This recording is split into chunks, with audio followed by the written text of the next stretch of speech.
Salut les amis, j'espère que vous allez bien. On se retrouve pour parler de Boruto avec le chapitre 62 et notamment sa preview qui va concerner le personnage de Kawaki ainsi que le personnage de Code et s'il y avait une trahison inattendue concernant le personnage de Kawaki. Mais juste avant, si vous souhaitez en savoir plus sur l'actualité de l'œuvre Boruto, que ce soit le manga papier ou l'anime, n'hésitez pas à rejoindre mon serveur Discord Manga News, vous pourrez parler avec ma communauté tout en participant à différents concours manga pour remporter des lots comme des figurines derrière moi ou des tomes manga au choix. Pour ceux qui souhaitent me soutenir, rien de plus simple, n'hésitez pas à liker et de vous abonner si vous êtes nouveau et donnez votre avis en commentaire par rapport aux différents propos que je vais tenir dans cette vidéo et si vous êtes hypé concernant le manga Boruto en ce moment. Commençons par parler du chapitre 62, notamment sur les informations, à savoir la date de sortie, l'heure et le site où vous pourrez le regarder afin de pouvoir le lire, que ce soit en version anglaise, espagnole ou même française, c'est ce qu'on va voir maintenant. Le résumé complet ainsi que les premières pages seront disponibles à partir du mercredi 15 septembre 2021. Le chapitre 62 sera disponible sur le site Manga Plus à 17h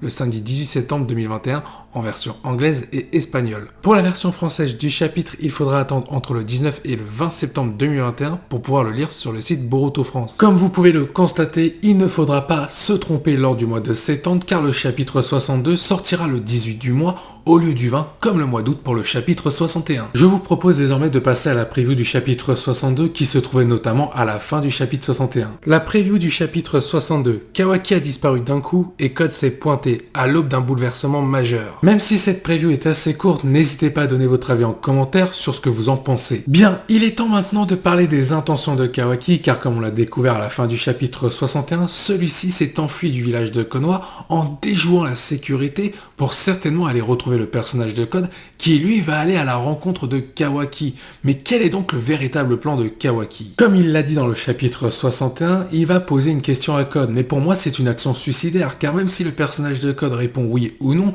Kawaki ne pourra pas s'échapper. Code ne laissera pas Kawaki repartir au village de Konoha, c'est logique. Il a besoin de Kawaki pour le Jubi. Alors même s'il l'a promis à Eda qu'il ne lui ferait pas de mal, il va se servir de Kawaki comme appât pour attirer Boruto, auquel il pourra le livrer au Jubi. Et même s'il veut accomplir sa vengeance, il pourra se servir de Kawaki pour attirer Naruto. Mais il faut quand même comprendre quelque chose sur l'action de Kawaki. Celui-ci a ressenti un peu la présence de Code, certainement grâce à son ADN Ototoki durant le chapitre 61.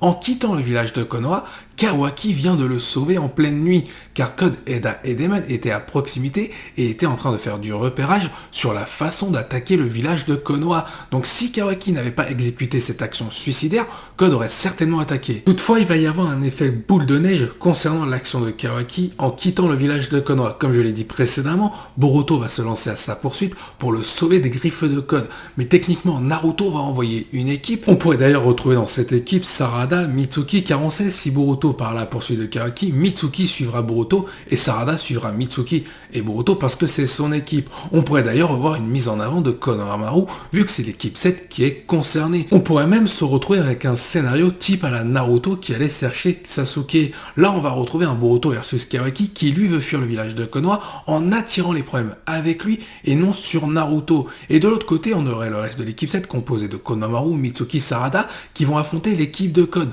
Malheureusement, ils seront en difficulté malgré le fait que Konohamaru pourrait briller, il pourrait être rejoint par Sasuke qui pourrait apporter un petit coup de main. Et c'est à ce moment-là qu'on pourrait voir l'évolution de Sarada si Sasuke finit par succomber en se sacrifiant. Et en plus de ça, dans le scénario, tout est possible. Admettons Boruto est plus fort que Kawaki par rapport au Kama de Boruto et on aurait l'intervention de Kajin Koji pour sauver Kawaki, mais en réalité pour l'emmener à Amado qui pourrait en profiter pour déserter le village de Konoha. Et on aurait donc un trio qui se formerait dans l'ombre avec Kawaki kidnappé par Amado et Kajin Koji. Rien n'est impossible, surtout que pour moi le départ de Kawaki engendre des conséquences vis-à-vis d'Amado qui est intéressé par le corps de Kawaki ainsi que le Kama. On pourrait très bien retrouver le cyborg d'Amado qui serait Delta partir à la recherche de Kawaki pour faire un remake quand il était à Kara pour envoyer Delta à la recherche de Kawaki où elle devait le récupérer pour le ramener à Kara. Cette fois-ci, ce serait pour Amado. En réalité, Kawaki, en réalisant cette action, il a sauvé le village de Konoha comme je l'ai cité tout à l'heure. Sauf que le problème,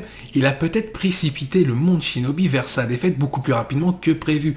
Car comme je l'ai dit, si on envoie des forces à l'extérieur du village de Konoha, elles ne seront plus regroupées et ce sera beaucoup plus simple à Demon et Eda de s'y infiltrer pour attaquer Konoha. Je pense qu'il voudra intervenir mais ne pourra pas étant le Hokage, et par rapport à la situation du monde Shinobi et notamment l'alerte rouge au sein du village de Konoha, il est obligé de garder le village auprès de lui, notamment ses shinobi, afin d'organiser la défense sur la menace qui pèse sur le village de Konoha. On n'envoie pas le 7e Hokage, qui est le meilleur des shinobi, à l'heure actuelle toujours dans l'ère des shinobi, face à Code pour laisser le village sans défense. Eda pourrait même en profiter de la situation. Elle pourrait faire croire à Kawaki en lui retournant le cerveau que Naruto ne viendra pas le sauver car il s'en fiche de lui. Ça expliquerait peut-être dans le chapitre 1 pourquoi Kawaki a cette froideur à l'égard de Boruto. De plus, on ne sait pas la question que veut poser Kawaki à Code. Imaginez une proposition assez oufissime, il propose d'éliminer le monde Shinobi, mais à une seule condition, Code ne doit pas toucher Naruto. On aurait du coup une trahison de la part de Kawaki